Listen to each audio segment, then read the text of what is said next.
Wow. We need to pay them extra. Oh, we didn't pay them. That was really good. Welcome back to another playoff edition of Football Friday. This time, as our cheerleaders told us on Monday, if you're not confused enough, I'm Mark Ovenden.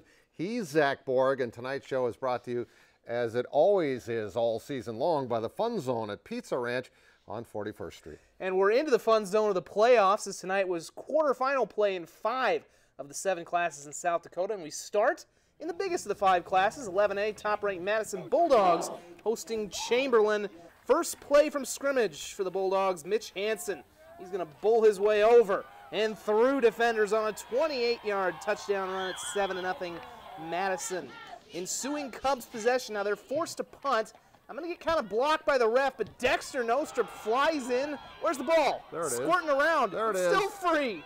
Eventually, they're going to untangle this thing, and they find that Marcus Vandenbosch has it for the touchdown. That makes it 14-0 for Max Hodgen's squad.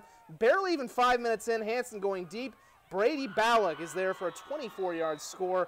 20-0 that point. Madison, no problems. They win by a final of 61-0. Now the Coyers at Dell Rapids brought an 8-game win streak into the game tonight. Riley Schmidt returned the opening kickoff, 80 yards for a touchdown. First play from scrimmage as I was walking in, 70 yards. And then on this play, which was a punt return, 70 more yards. We're like 4 minutes into the game. It's 21-0. Yeah, he had a good first 5 minutes.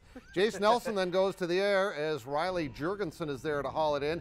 It is 28-0 in favor of the Coyers. That's all in the first quarter. We move to the second quarter. Nelson with a quick slant to Bo Carpenter. It's 35-0 now in favor of Dells. Tyler Matson leaping over the top, gets the Tanagers on the board. He ran really hard tonight. But in the final seconds of the half, the same combination again. Nelson to Jurgensen. That made it 42-8. Your final was 57-16.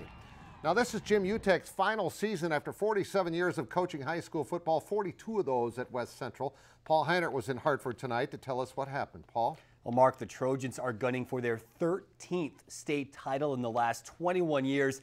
They hosted a Lennox team that has been getting better and better all season. There's Coach Utek.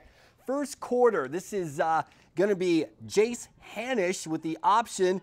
Dan Skinner does the rest. I hung in there. I didn't know if I was going to get bowled over, but Skinner goes in 27 yards for the touchdown. Very quickly, 7-0 West Central. Next drive for the Trojans, we are looking at Seth Titus. Well, you want to be excited about that. There we go. Seth Titus is going to roll in from 5 yards out here. The extended version of this play. Titus from 5 yards out makes it 14-0 West Central. Everybody's excited about that. That was going to be a precursor for the game as it just kept getting better and better if you were Trojan fans. We talked about that great special teams coverage from Dell Rapids. Watch this right here. This is going to be a fake punt from You think? It will. Trust me, it happens. It faked me out. Who edited this? Who has the ball? Well, I did. Wow. Like I said, these are the extended highlights. That's Cody Bustle, runs it in. Your final, West Central rolls big. Of all nights when we're in a hurry to get a lot of stuff in. On to the 11 now. Let's see, hear your final scores in 11A. West Central and Madison both win. It was also Dell Rapids and Hot Springs both winning. On to 11B. We had the defending state champs against this year's #1 at Parkston. And I think the Trojans want a little revenge for what happened in the state championship game last year. There's Wesley Dvorak, 53 yards for a rushing touchdown. It's 7-0 home team. Next possession, it's going to be Dvorak catching the pass from Josh Rands. And do you think his girlfriend Whitney is excited?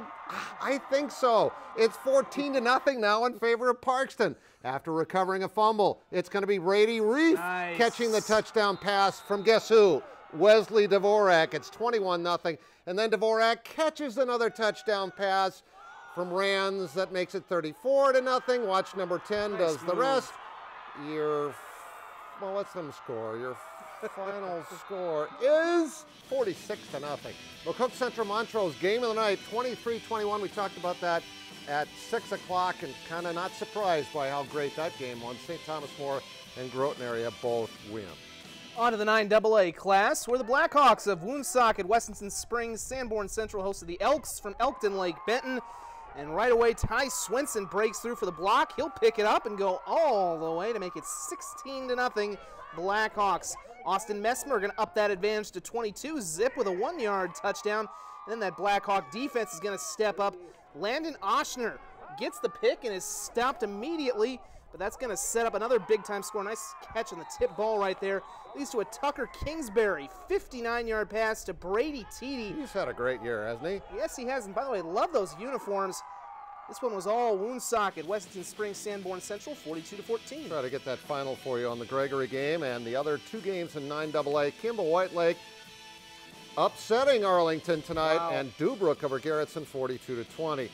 Now the unbeaten Warbirds of Wolsey-Wessington tried to make it 10 straight with a win over defending champion Potter County tonight. Lorenzo Williams with a 6-yard touchdown run. It's 14-0 in favor of the Warbirds. Now Potter County comes back with Colton Hall. This is a 12-yard spin and run for a touchdown. It's 14-6 at that point, but after penalties back him up, Williams throws to Jarrett Weber. He tips the ball and makes the catch. Wow, we've seen that before in the South Dakota State game a couple of weeks ago. That was a 30-yard gain. Hunter Johnson with a touchdown run makes it 22-6, and then Williams is able to score again. This was a wild game in terms of offense. Your final 62-32. Wolsey-Wessington wins. Well, the Warner Monarchs tried their hand at stopping the state's all-time leading rusher and scorer in 9-man football tonight in Howard. Only took one play for Luke Loudenberg to make sure that wasn't going to happen. 68 yards on his first carry to the house. It's 8-0 Howard. You know, that's actually one of his more routine, easy 68-yard touchdowns. Still in the first. This one not as long, but a pretty juke by Luke for a 20-yard score to make it 16-0. And even when this guy is not running the football, he's effective. Jordan Genslinger going to fake the run right here and throw the bomb to Adonis Rummel for the touchdown. Howard wins via the mercy rule. Alcester-Hudson also wins big tonight. Phillip, a 50-point win as well, and there's your Wolsey-Wessington score. The two teams combining for almost 100 points. Finally in 9B, this had the potential for a shootout. Dell Rapids, St. Mary, and Canistota, but Canistota's defense came to play. Casey Busey just drags Wes Heinrichsey down by the jersey for the sack on 3rd down. Then on 4th down, I feel really bad for Heinrichsey. He took a beating tonight as Jared Nielsen with a slobber knocker from behind.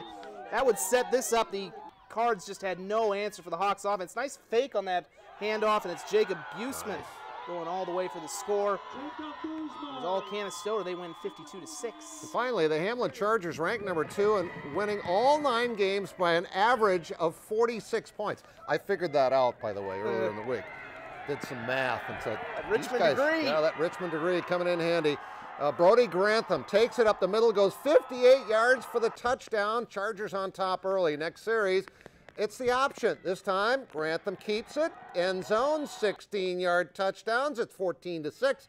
Later in the first, Grantham again spins into the end zone. It's 22-6. And let's just show one more Grantham touchdown. He had 15 carries, 306 yards, 5 touchdowns. They win by 44. Their average win up until tonight was 46. Canistota with a 52-6 win. And your 2 other 9B scores, that's now final. The Ranchers are jolly tonight, and Falkton outscored Avon 62-46. That's it for our Football Friday on Monday edition. More sports after this.